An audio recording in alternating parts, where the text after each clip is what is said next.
Pulau Labuan asalnya merupakan sebahagian dari Kesultanan Brunei.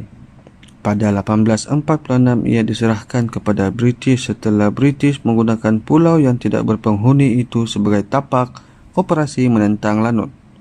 Kemudian pada 1890 ia digabungkan dengan Borneo Utara.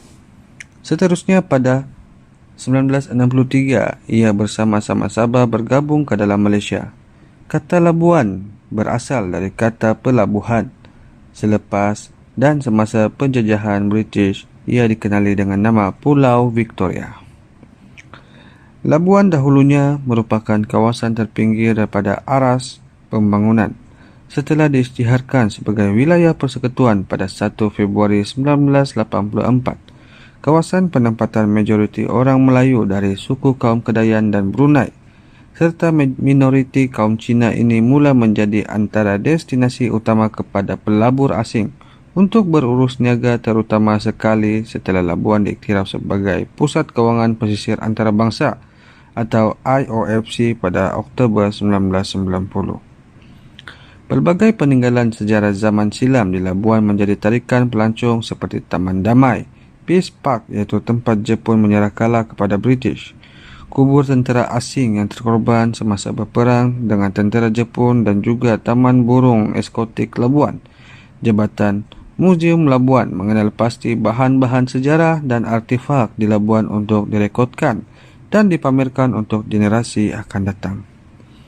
Antara pejuang penentang penjajah di zaman pemerintahan tentera Jepun di Pulau Labuan ini adalah Jumidar Buyung.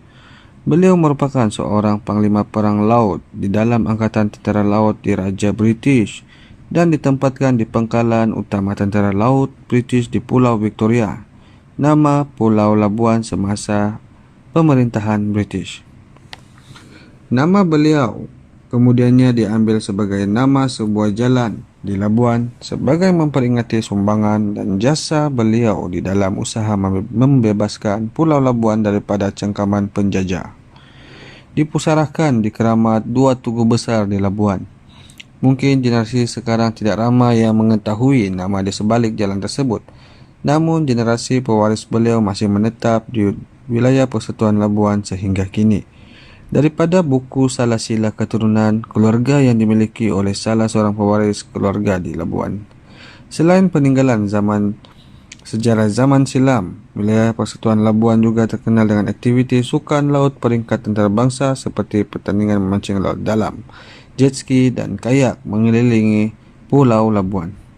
Labuan yang dahulunya hanya didiami oleh kaum nelayan, mula menjadi tumpuan para pelajar dari dalam dan luar Labuan berikutan pembukaan Universiti Malaysia Sabah, kampus antarabangsa Labuan, UMS KAL. Tunku Syarif Kedah merupakan tokoh orang Kedayan Brunei yang penting di Labuan. Pensyarah Universiti Malaysia Sabah, Dr. Low Kok On telah menulis buku Tradisi Lisan Keramat Tunku Syarif Kedah.